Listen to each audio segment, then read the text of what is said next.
दमयंती की दो बहुएं थी, निकिता और रिया, और दोनों ही वर्किंग वुमन थी। पर घर का काम और ऑफिस दोनों साथ में संभालना कितना मुश्किल है, ये तो सिर्फ वर्किंग लेडीज ही जानती है। किसी तरह दोनों देवरानी जिठानी मिलकर ऑफिस और घर संभाल रही थी। शुरू शुरू में तो दमयंती उनकी थोड़ी बहुत मदद कर दिया करती थी, पर अब उसने भी पल्ला पूरी तरह झाड़ लिया था और ऑफिस का काम और वर्कलोड दिन पर दिन बढ़ता ही जा रहा था। बहू लाए हैं कि नौकरानी? ऑफिस देखो, घर देखो, सुबह सुबह उठकर टिफिन पैक करो। मेरा टमी भी बाहर आ गया है, एक्सरसाइज करने का वक्त ही नहीं मिलता। टिफिन पैक करते करते जब रिया ये सब कह रही थी, उसी वक्त बड़बड़ाती हुई सर पर टॉवेल लपेटे निकिता रसोई में आती है। एक दिन शैम्पू क्या कर लूं, पूरा घर बेचैन हो उठता है। अरे भाई, एक हफ्ते में 2 बार की जगह 1 बार शैम्पू करना शुरू कर दिया है मैंने कि भाई टाइम बचा है। जिस दिन से इस घर में आई हूँ कर्म फूट गए मेरे। चाहिए वर्किंग बहू जो मेरे बेटे को फाइनेंशियली सपोर्ट करे। अरे भाई, तो किचन में आपका बेटा भी तो हमें सपोर्ट करे। ए रिया, वो छुरी दे तो और ब्रेड में बटर लगाओ। छुरी लेकर क्या करोगी भाभी? घर में बटर भी तो होना चाहिए, बटर खत्म हो गया है। कोई ये भी नहीं सोचता कि ज़रा आकर देख ले कि किचन में क्या कम ज़्यादा हो गया है, या लाकर रख दे। कल रात में ही आधा पैकेट बटर अपने पराठे पर डालकर मम्मी जी खा रही थी। मतलब उन्हें पता था कि वो लास्ट बटर है, पर उन्होंने बताया तक नहीं। वही तो, अब उन्हें दिख रहा है कि दोनों बहुएं बाहर और घर दोनों का काम करती है, तो थोड़ा बहुत हाथ तो वो भी हिला सकती है। पर नहीं, जैसे ही बहू आती है सास एक तिनका भी उठाना छोड़ देती है। नेक्स्ट मंथ मेरे प्रमोशन होने के चांसेस है। अब मैं इस तरह घर के काम में लगी रही तो ऑफिस का काम तो छूट जाएगा। ना बाबा ना, मैं ये रिस्क नहीं ले सकती। मैं सोच रही हूँ कि एक काम वाली रख लेती हूँ। क्या कहती है? आपने तो मेरे मुंह की बात छीन ली भाभी। एक काम वाली रख लेते हैं, अपनी अपनी सैलरी से हम उस काम वाली की तनख्वाह आधी आधी दे दिया करेंगे। तभी बाहर से आवाज़ आती है, दोपहर का खाना तो खुद डालना पड़ता है, कम से कम नाश्ते की थाली तो पकड़ा दो बहू। वो दोनों अपना टिफिन पैक कर रही है, ज़रा रुक भी जाया कीजिए दमयंती जी। अरे तुम तो रहने ही दो, बड़े आए अपने बहू के चहीता। 2 बहुएं लाने के बाद भी खुद उठकर खाना लेना पड़ता है मुझे, तो क्या फ़ायदा इन बहुओं का। तभी अपने हाथों में चाय नाश्ता लिए दमयंती की दोनों बहुएं बाहर आती हैं। बोलिए ना भाभी। अरे कोई कुछ बोलो भी, एक दूसरे का चेहरा ही निहारती रहोगी क्या? अब वो माँ जी, हम सोच रहे थे कि एक काम वाली रख लेते हैं। काम वाले का खर्चा तो तुम दोनों के मायके से आएगा ना बहू। मायके से नहीं मम्मी जी, वो हमारे मायके वालों ने जो आपको सोनी सी बहुएं दी है ना, वो देगी तनख्वाह काम वाली की। अगले महीने भाभी का प्रमोशन होने वाला है। प्रमोशन के बाद उनकी सैलरी डबल हो सकती है मम्मी जी, तो थोड़ा कॉम्प्रोमाइज़ तो हमें करना ही पड़ेगा। रख लेते हैं ना एक काम वाली। सोचो मम्मी, सैलरी डबल हो जाएगी तुम्हारी बहू की, फिर तो तुम थाट में रहोगी। पहले ही बोल देता हूँ निकिता, तुम्हारा प्रमोशन होते ही मम्मी के लिए एक हाफ सीट रेडी रखना। ऐसा पासा फेंका तूने कि तेरी माँ ना नहीं कर पाएगी। अब ठीक है, बुला लो काम वाली को, पर देखो उसका काम पहले मैं चेक करूँगी तभी उसे रखूँगी। हाँ, और क्या था, रिया और निकिता को जिस हाँ का इंतज़ार था वो उन्हें मिल चुका था। दोनों बहू सारा काम धाम छोड़कर काम वाली ढूंढने निकल पड़ती हैं और 1 घंटे के अंदर ही रेशम को उठाकर अपने घर ले आती है। माँ जी, ये रही रेशम, हमारी हाउस हेल्प। तो अंदर कैसे आई? दरवाजे से? बाहर जा, बाहर जा। अरे बहू, किसे ले आई तू? इसके कपड़े देखे हैं, कितने दिनों से ना आई नहीं, तू बता। बिना नहाए बिना आपसे जवान लग रही हूँ मैं माँ जी। हाँ? यह किसे उठा कर ले आई तुम दोनों? यह बुढ़िया मुझसे 10 साल बड़ी है और मुझे माँ जी कह रही है। आपकी सोच के अनुसार ही आपको नाम दिया है मैंने। तुम दोनों बच्चियों का क्या होता होगा, इस घर में ऐसी औरत के साथ रहना पड़ रहा है तुम दोनों को। तभी बहस को शांत करती हुई फुसफुसाकर रिया कामवाली से कहती है, मैं आपके आगे हाथ जोड़ती हूँ आंटी जी, थोड़ी देर अपनी ज़बान बंद कर लीजिए ना। एक बार मम्मी जी आपको काम पर रख ले, उसके बाद आपको जो करना है मम्मी जी के साथ आप कर लीजिएगा। बता कितने पैसे लेगी तू? बर्तन, खाना, झाड़ू, पोछा, कपड़े सब मिलाकर 20,000 रुपये। बाप रे बाप, तू तो मेरी दोनों बहुओं की पूरी तनख्वाही खा जाएगी। रात का खाना ये दोनों मिलाकर बना लेगी। तू बस नाश्ता और दोपहर का खाना बना। कपड़े में क्या करना है, मशीन है, उसे में डाल दो, कपड़े धुल जाएंगे। फिर क्या, बस उन्हें छत पर ही तो डालना रहेगा। और हम मुश्किल से 6 लोगों के बर्तन, होते ही कितने हैं, सब मिलाकर 8,000। उससे ऊपर 1 रुपया नहीं दूंगी मैं। वो तो आपकी दोनों बहुओं का चेहरा देखकर मैंने 20,000 कह दिया, वरना बाकियों के पास से तो 25 से कम नहीं लेती मैं। अरे ना ना। ठीक है, फिर राम राम। आप जैसे ही लोग मिलते हैं मुझे और फिर कहते हैं फटे कपड़े क्यों पहनती है। अरे भाई, पैसे दोगे तब तो अच्छे कपड़े पहनूंगी ना मैं। निकिता चुपके से दमयंती को इशारा करती है। अच्छा ठीक है माँ जी, आप जो दे बस। देख लिया, ऐसे होता है काम। और रेशम को अपनी सास के भरोसे, या ये कहे कि अपनी सास को रेशम के भरोसे छोड़कर दमयंती की दोनों बहुएं ऑफिस के लिए निकल जाती हैं। माँ जी, बर्तन साफ कर दिए मैंने, अब बताइए दोपहर में क्या बनाना है। चल तो रसोई में, पहले मैं देखती हूँ कि कैसे बर्तन साफ किया है तूने। दमयंती रेशम के साथ रसोई में जाती है और वहाँ पड़ी एक प्लेट को उठाती है। हे राम, ये कैसे बर्तन धोए हैं, दाल तो वैसी ही चिपकी हुई है। और इस कटोरी को देख, इसमें डिटर्जेंट लगा हुआ है। ऐसे बर्तन में हमें खाना खिलाएगी तो कल के मरते हम आज मर जाएंगे। ऐसी बात है तो आप मुझे बर्तन धोकर दिखा दीजिए माँ जी। वैसे भी ना अभी कई बर्तन बाकी हैं। और रसोई की बाकी सारे बर्तन रेशम निकाल कर दमयंती को धोने के लिए दे देती है। दमयंती सारे बर्तन धोकर रेशम को दिखाती है। देखा, ऐसे साफ होते हैं बर्तन, चमकने लगे ना। हाँ हाँ माँ जी, अब तो आप आराम से अपने घर के सारे ड्रेसिंग टेबलों को हटा सकती हैं, क्योंकि इन बर्तनों में ही चेहरा दिख रहा है। अब वैसे आपने बताया नहीं क्या क्या बनाना है। बैंगन का भरता, दाल चावल और एक आलू की सब्जी बना ले। बैंगन जो खुद बिन पैंदी का है उसे क्या खाना माँ जी, और आलू खाने से तो ऐसे भी मोटापा होता है। कुछ और बताइए। बिन्स जानती है तो, बिन्स की सब्जी बना ले। वो तो मुझे आता ही नहीं। वैसे मैंने पहले से ही बीट काट कर रखे, बीट की सब्जी बना देती हूँ। रेशम दोपहर का खाना बनाकर सभी को हाथ में थाली पकड़ाती है। अब तो खुश है ना दमयंती, तेरे हाथ में आकर कोई खाने की प्लेट दे रहा है। इसके सामने इसकी तारीफ करके इसका सिर मत सुजाओ, ऐसे ही हवा में उड़ती रहती है ये। इसी तरह दिन बीतते जाते हैं और दमयंती और रेशम के बीच में नोक-झोंक चलती ही रहती है। एक हफ्ते बाद, खाना हो गया रेशम, अब जा तू कपड़े देख। कपड़े तो धो दिए मैंने और सुखा भी दिए। जो काम था आज का पूरा हो गया। रात के खाने की बात हुई नहीं थी, तो अब मैं चलती हूँ। अरे नहीं नहीं नहीं, रोक रोक। दमयंती फौरन छत पर जाती है और कपड़े नीचे लेकर आती है। ये देख, ये कपड़े धोए हैं तूने, शर्ट के कॉलर पर दाग तो वैसा का वैसा ही लगा हुआ है। ऐसे जाएंगे मेरे बेटा ऑफिस। और देख, फिर से तूने मेरी नई साड़ी का पल्ला फाड़ दिया। मशीन है, इसका मतलब ये थोड़ी कि सारे कपड़े मशीन में ही धुलेंगे। इन कपड़ों को हाथ से धोना चाहिए। न जाने क्यों मेरी बहू ने तुझे काम पर रख लिया। जरा सा तो काम है, ये तो अकेली मैं ही कर लूँ। तो अब से आप सारा काम अकेले कर लीजिएगा, मैं कल से नहीं आने वाली।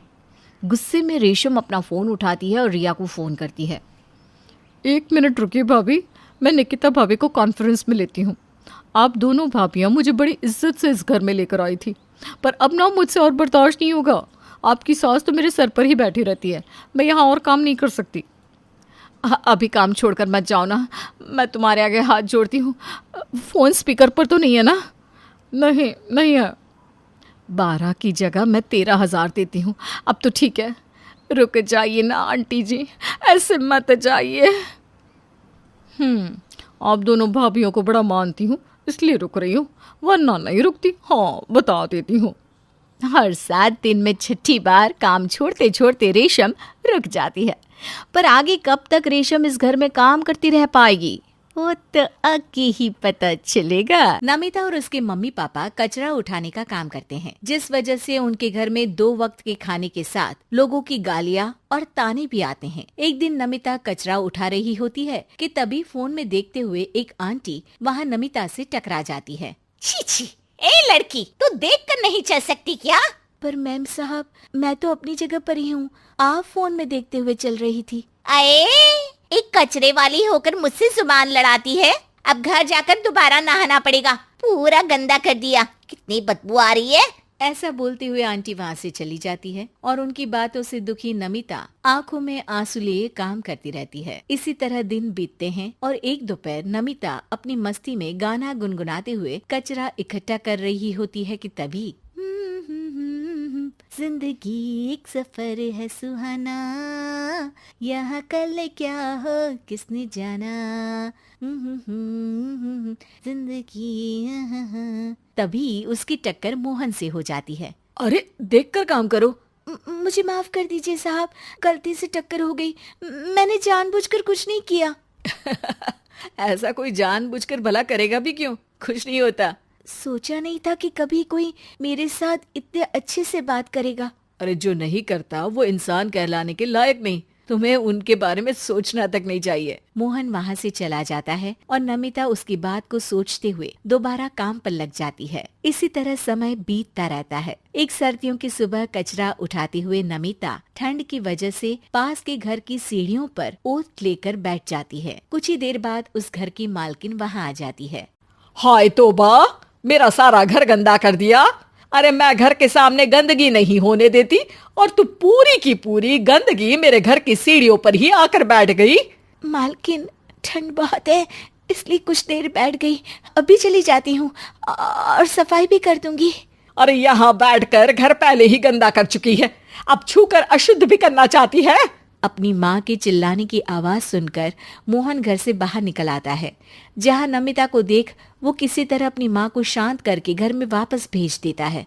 मुझे माफ कर दीजिए मालिक, गलती हो गई। अरे प्लीज मुझे मोहन बुलाओ और अपनी माँ की तरफ से मैं माफी मांगता हूँ। अरे नहीं मालिक, लोग वैसे भी हमें इंसान समझते ही कहाँ है, इसलिए अब इन सब की आदत है। अगर इन सब की बातों को बुरा लगाने लगे तो भूखे ही मर जाएंगे। वैसे तुम्हें ठंड में इन पतले फटे कपड़ों की जगह मोटे और गर्म कपड़े पहनने चाहिए। मेरे पास इतनी चॉइस नहीं है, जो है बस यही है।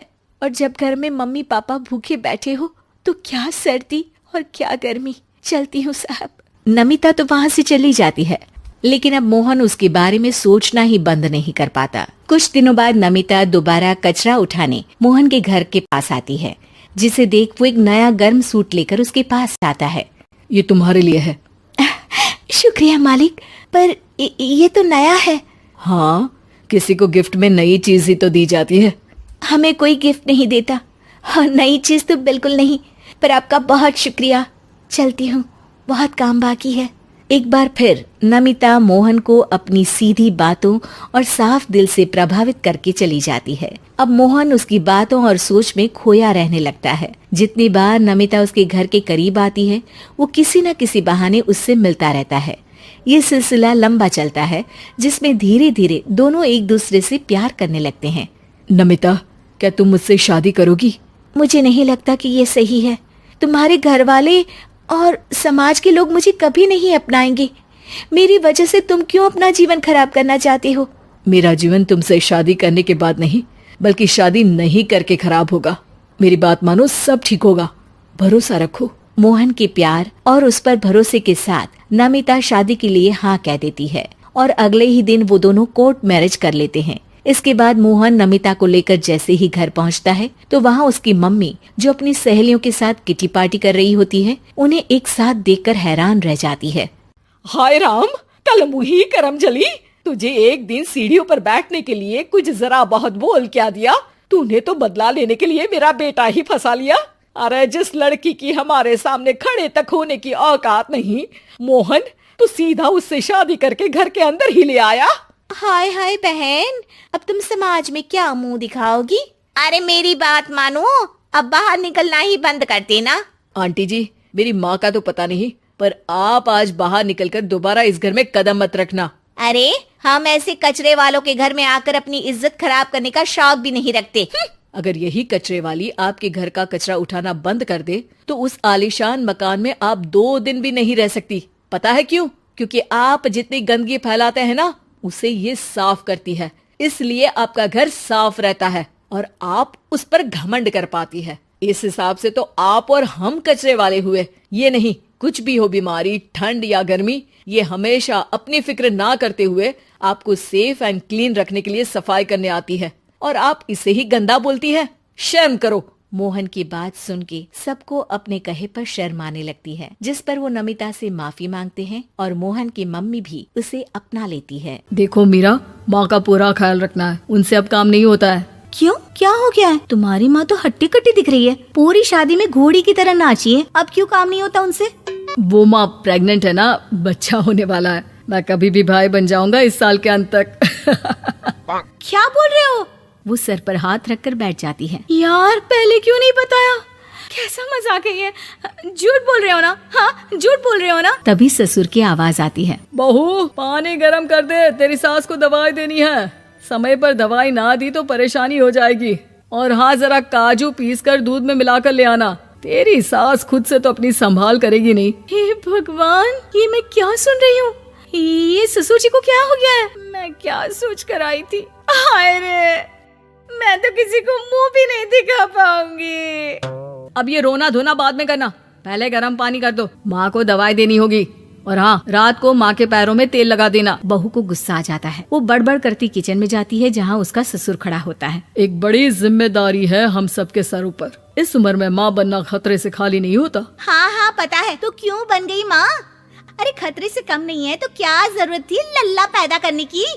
कैसी बात कर रही हो बहू? क्या तुम खुश नहीं कि घर में एक नया मेहमान आएगा, छोटे छोटे पैरों से पूरे घर में घूमेगा? पिताजी, ये हाथ जोड़े आपके, आप यहाँ से जाओ। ये शायरी बाद में बताना, अभी मैं पानी गरम करके थर्मस में दे देती हूँ। सारा दिन पिलाते रहो गरम पानी, और हाँ, ये बच्ची की बात बार बार मुझसे कोई नहीं करेगा। बहू का पारा अब चढ़ा ही रहता था। वो काम तो सारा करती, लेकिन किलस किलस कर। मीरा सारे काम से फुर्सत पाकर बैठी होती है कि माँ का फोन आ जाता है। बेटा, बहुत बड़ी जिम्मेदारी है तेरे सर पर, अच्छे से निभाना। ससुराल में हर किसी को खुश रखना वैसे तो मुश्किल है, लेकिन भगवान ही हिम्मत देता है बहू को हर कुछ सहकर सबको खुश रखने की। क्या बड़बड़ किए जा रही हो माँ? जानती भी हो कि यहाँ क्या चल रहा है? मेरी सास, अरे तेरी सास तो देवी है देवी। कितने खुश हो रहे थे सारे तेरी सूरत देख देख कर। पता नहीं जैसे बहू नहीं कोई मन मांगी मुराद मिल गई हो उन लोगों को। अरे बात तो पूरी सुनो। मन मांगी मुराद तो पूरी हुई है। अरे मेरी सास को बच्चा होने वाला है, प्रेग्नेंट है वो। क्या बकवास कर रही है मीरा? ये बात किसी को कहना मत। मुझे तो बता दिया, लेकिन अब अपनी जबान सिल ले। कहाँ है तेरी सास? बात तो करा मेरी। पूछू जरा, पोता पोती खिलाने की उम्र में खुद का बच्चा खिलाने का शौक कहाँ से आ गया? और आया भी तो बताना तो चाहिए था। अब क्या नाक कटाने के लिए हम लोगों से रिश्ता जोड़ा है? रुक, तेरे पापा से बात करती हूँ। मीरा फोन रखकर लेट जाती है। वो एक सपना देखती है कि उसकी गोद में एक बच्चा खेल रहा है।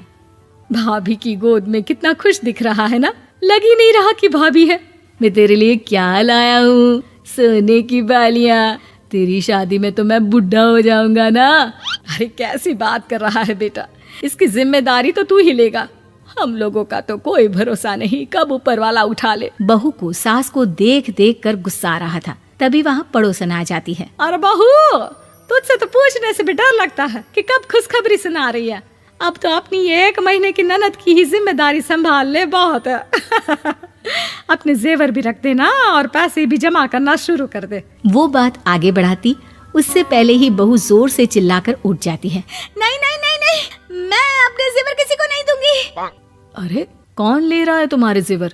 तुम औरतें भी ना सपने में भी जेवर ही संभालती रहती हो। मैंने जो सपना देखा है ना, सुनोगे तो होश उड़ जाएंगे। अच्छा, तुम अपना सपना बाद में बताना, पहले मेरा सुनो। कल मैंने इतना अच्छा सपना देखा कि अगर वो पूरा हो जाता है ना तो मैं तुम्हारे लिए रानी हार बनवा दूंगा। बहू अब सारे गम भूलकर पति का सपना सुनने में लग जाती है। अरे क्या सपना था, बताइए ना।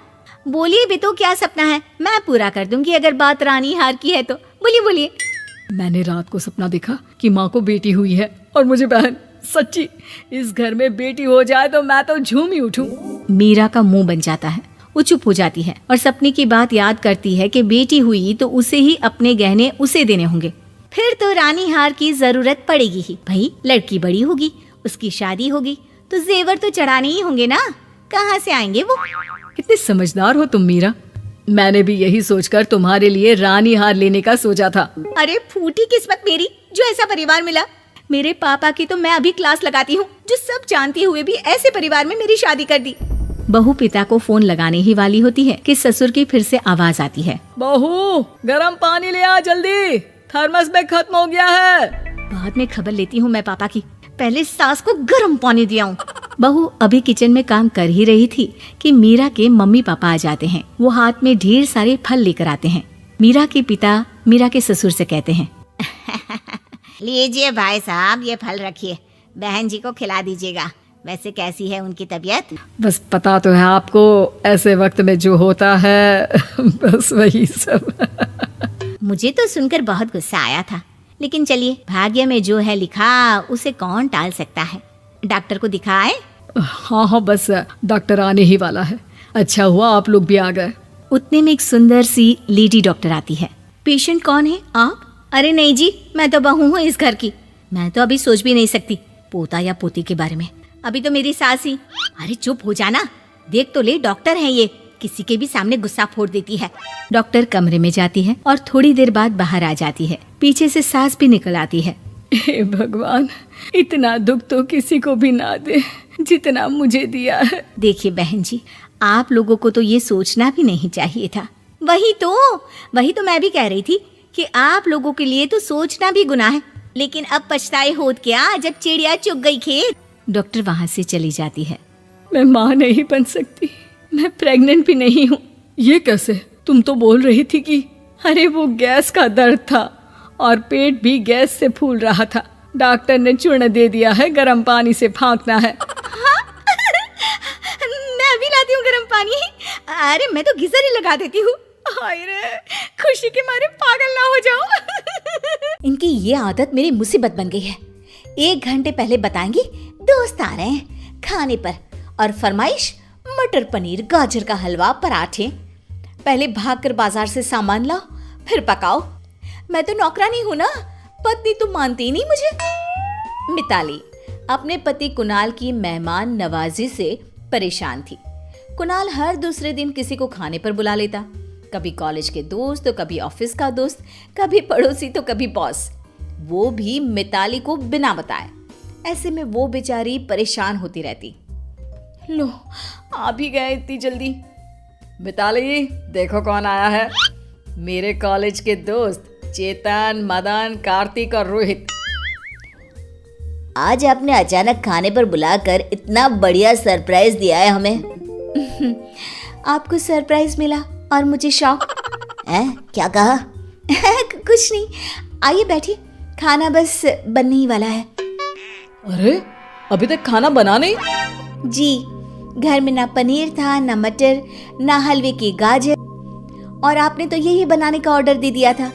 बाजार गई, लेकर आई और उसमें देर हो गई। अरे कोई बात नहीं भाभी, आप खाना बनाना, तब तक हम दोस्त जरा गप्पे लड़ाते हैं। बेचारी मिताली, इतने कम टाइम में उसने इतना सारा खाना बनाया, लेकिन कुणाल उसकी तारीफ करने के बजाय कमियां निकालने में भी पीछे नहीं हटता।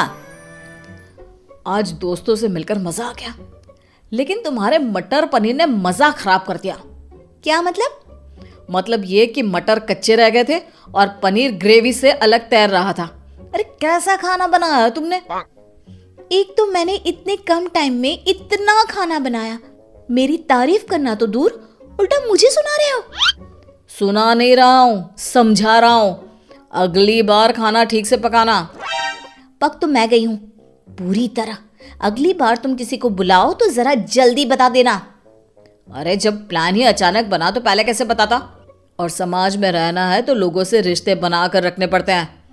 तुम जरा बाहर निकलो, दुनिया देखो तो समझ में आए ना। मिताली रात में अपने पति कुणाल से परेशान रहती तो सुबह अपनी नौकरानी कमला से, देखो मैम साहब, पैसे 2 लोगों के देते हो और बर्तन 6 लोगों के धुलवाते हो। या तो मेरे पैसे बढ़ाओ या फिर कोई नई बाई ढूंढ लो। अरे कमला, मेहमान आए थे। मैं 5 घरों का काम करती हूँ, इतने मेहमान सबके मिलकर भी नहीं आते जितने आपके अकेले के यहाँ आते हैं। मैं तो खुद परेशान हूँ कमला, ये समझती ही नहीं है। इतने लोगों का खाना बना बना के मैं खुद थक गई हूँ। अरे तो साहब को मना कर दिया करो ना मेहमान बुलाने से। अरे उनके दोस्तों को घर बुलाने से कैसे मना करूं? जैसे मैं कर रही हूं। आज आखिरी बार इतने बर्तन धो रही हूं, अगली बार खुद धो लेना। इस कमला की बात तो सही है। आज शाम को कहीं बाहर खाना खाने जाएंगे और वहां इन्हें शांति से समझाऊंगी। मिताली कुणाल के घर आने का इंतजार करने लगी, लेकिन कुणाल के घर आने से पहले ही उसका फोन मिताली के पास आ गया। हेलो, आप कहाँ रह गए? ऑफिस से निकले नहीं है क्या अब तक? यही बताने के लिए तो फोन किया है। ऑफिस से निकलने वाला था, तभी पता चला कि बॉस की वाइफ बाहर गई हुई है। अब वो कहाँ बाहर खाना खाने जाते हैं। तो मैंने उन्हें डिनर पर इनवाइट कर लिया है। प्रमोशन के लिए बॉस को इम्प्रेस करने का अच्छा मौका है। तुम ना कुछ स्पेशल बनाना, ठीक है? सवाल कुणाल की जॉब का था, तो मिताली मना भी नहीं कर पाई और बेमन से लग गई काम पर। अरे एक चपाती और लीजिए ना बॉस। और बॉस बॉस कितना खिलाओगे भाई? अभी तो शुरू हुआ है। मिताली, जरा गुलाब जामुन तो लाना। ये लीजिए। मिताली, खाना बहुत टेस्टी बना है। कहाँ सर, आज गुलाब जामुन सॉफ्ट नहीं हुए। इतनी जल्दी में बना लिया, वही बड़ी बात है कुणाल। थैंक यू सर, कम से कम आप तो समझे, जरा इन्हें भी समझाइए ना। अरे ठीक है, जाओ बॉस के लिए सब्जी लेकर आओ। कुणाल को मिताली का बीच में बोलना अच्छा नहीं लगा। बॉस के जाते ही उसने मिताली को डांटना शुरू कर दिया। मिताली, क्या जरूरत थी बॉस के सामने मेरी बुराई करने की? शुरू तो आप ही ने किया ना। आपको क्या जरूरत थी मेरे गुलाब जामुन की बुराई करने की? अब गुलाब जामुन कड़क थे तो थे, गलत क्या कहा मैंने? तो मैंने क्या गलत कहा? आप कहाँ समझते हो? बस कभी भी उठा के बोल देते हो कि खाना बनाओ, मेहमान आ रहे हैं। ये होटल नहीं घर है और मैं तुम्हारी नौकरानी नहीं, बीवी हूँ। बीवी हो इसलिए तुम्हें समझना चाहिए, ये सब करना जरूरी होता है। लेकिन तुम कहाँ से समझोगी? कभी नौकरी की होती या बाहर निकली होती, लोगों में उठी बैठी होती तो समझ में आता ना। तुम्हें तो बस घर में रहना है, आराम करना है। हाँ, घर में रहना है, इसीलिए घर की चिंता है। तुमने कभी सोचा है, रोज रोज ये महंगे पकवान बनाने में मेरी सारी बचत खत्म हो जाती है। और कभी मेरे साथ थोड़ा वक्त बिताओ, वो तो होता नहीं तुमसे। हमारी बचत के साथ हमारी शादीशुदा जिंदगी भी खराब हो रही है। ओह, तुमसे तो बात करना ही बेकार है। अब पानी सर के ऊपर जा चुका था। अगली सुबह मिताली ने सोच लिया था कि वो शाम की ट्रेन से मायके चली जाएगी। ये क्या मेम साहब, फिर इतने बर्तन?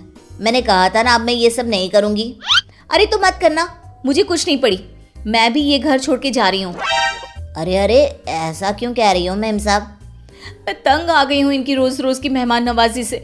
हर तरह से समझा कर देख लिया, समझना तो दूर, उल्टा मुझे सुनाते हैं कि मैं समझती नहीं हूँ, लोगों से मिलती जुलती नहीं हूँ। अब और नहीं सह सकती मैं। अरे मैम साहब, इतनी जल्दी हार मान गई? साहब को सबक सिखाने का तरीका मैं बताती हूँ। अच्छा, ये कैसे होगा? जैसी बीमारी वैसा इलाज। कान यहाँ लाइए। अरे कमला, ये आइडिया काम कर सकता है। मिताली ने कमला का प्लान आजमाने की ठान ली थी। अगले दिन अपनी आदत से मजबूर कुणाल ने फिर शाम को फोन लगाया। हेलो मिताली। अच्छा हुआ आपने कॉल किया, मैं आपको ही फोन लगाने वाली थी। दरअसल आज ना मैं कॉलोनी की मेरी दोस्त के साथ बाहर जा रही हूँ डिनर के लिए। आप अपना खाना देख लीजिएगा। अरे लेकिन मैंने तो अपने ऑफिस के दोस्तों को डिनर पर बुला लिया था। हाँ, लेकिन मैं तो घर से निकल ही रही हूँ। तुमने अचानक कैसे प्लान बना लिया? आप ही ने तो कहा था ना कि मुझे बाहर जाना चाहिए, समाज में उठना बैठना चाहिए, तो बना लिया प्लान। अच्छा रखती हूँ, हाँ, लेट हो रहा है। कुणाल को बुरा तो लगा, लेकिन मिताली को कुछ बोल नहीं पाया। आखिर कहा तो उसी ने था ना, सामाजिक बनने को। अगले कुछ दिनों तक ऐसा ही चलता रहा। कभी मिताली अपनी सहेलियों के साथ बाहर चली जाती, तो कभी डिनर के वक्त घर पर किटी पार्टी रख लेती। सुनिए, आज मेरी सहेलियों को घर पर बुलाया है। आप ना आते वक्त पनीर, भिंडी, मटर, काजू बर्फी, रबड़ी और जूस की बोतल भी ले आना। लेकिन आज ऑफिस में बहुत काम था, मैं थक गया हूँ। अरे लेकिन सबको बुला लिया है ना। आप अगर आप ये सब नहीं लाए तो समाज में हमारी क्या इज्जत रहेगी। सब बातें बनाएंगे कि कुणाल और मिताली को मेहमान नवाजी आती ही नहीं। अरे ठीक है, लाता हूँ। कुणाल अपने ही खोदे खड्डे में गिर गया था। अब वो अपनी बीवी की मेहमान नवाजी से परेशान होने लगा था। मैं सोच रहा था रविवार कुछ अलग करते हैं, हमेशा क्या दोस्तों के साथ घूमना। मैं भी यही सोच रही थी, इसलिए मैंने अपने मामा मामी और उनके बच्चों को इनवाइट कर लिया है। रिश्तेदारों से संबंध अच्छे रखना भी तो जरूरी है ना। ये सुनकर कुणाल ने अपना आपा खो दिया। अरे कमाल करती हो तुम, मुझसे बिना पूछे तुमने कैसे बुला लिया। मैं थक गया हूं तुम्हारी इस रोज रोज की मेहमान नवाजी से। मेरे लिए तो तुम्हारे पास वक्त ही नहीं है। कभी महिला मंडल तो कभी सोसाइटी की किटी पार्टी, कभी तुम्हारी बचपन की सहेली और अब ये रिश्तेदार। तुम्हारा एक पति भी है, ये याद है तुमको? तुम्हें याद रहता था कि तुम्हारी एक पत्नी भी है जब तुम रोज किसी न किसी को घर पर खाने पर ले आते थे या दोस्तों के साथ बाहर चले जाते थे? तुमने सोचा था मेरे बारे में कि मुझे कैसा लगता होगा? बस खाना ही बनाती रहूं मैं। जब खुद पर बीती तो कुणाल को मिताली की बातें समझ में आने लगी। वो चुप हो गया। मेहमान नवाजी हो या सामाजिक व्यवहार, अति हर चीज की बुरी होती है। हर चीज का संतुलन जरूरी होता है। मैंने ये सब आपको सबक सिखाने के लिए ही किया है। तुम सही कह रही हो मिताली, मैं गलत था। मैंने कभी तुम्हारे बारे में सोचा ही नहीं कि तुम इतना सब कैसे करोगी। तुम क्या चाहती हो, तुम्हारा मन क्या है। मैं फिर कभी ऐसा नहीं करूंगा। मैं किसी को खाने पर बुलाने से मना नहीं कर रही थी, लेकिन बुलाने से पहले मुझे बताओ और थोड़ा वक्त मेरे साथ भी बिताओ। आखिर कुणाल की समझ में आ गया कि समाज और परिवार में संतुलन होना जरूरी है। इसके बाद कुणाल और मिताली वक्त वक्त पर आपस में समय भी बिताते और मेहमानों को घर पर भी बुलाते।